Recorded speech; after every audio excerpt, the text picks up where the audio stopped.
said the bank was well prepared.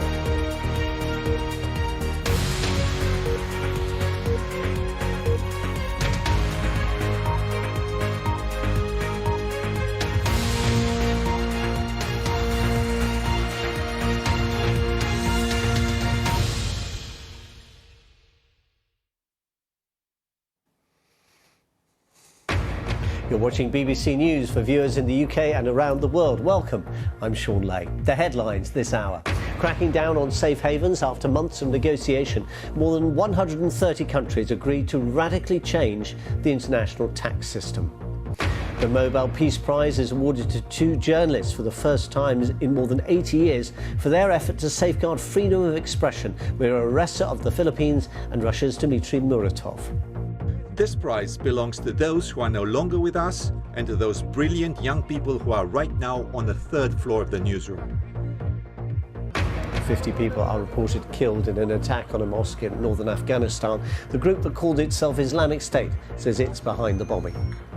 In the UK, the steel industry asked the government to help it cope with the rising price of energy, but doesn't get the answer it was hoping for.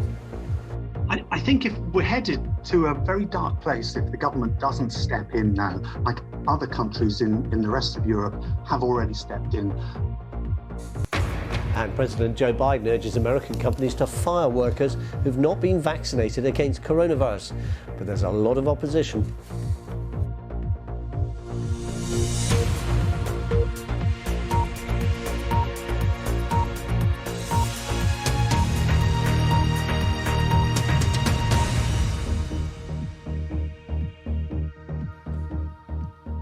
Hello, welcome to BBC News.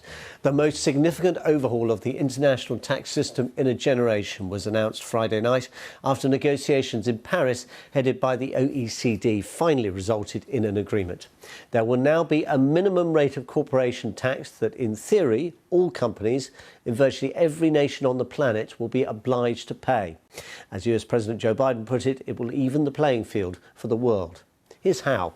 That minimum rate will be set at 15%, lower than the global average, but higher than some examples. For example, Ireland's rate, which at present is 12.5%, and indeed Ireland was one of the last countries to agree to the deal.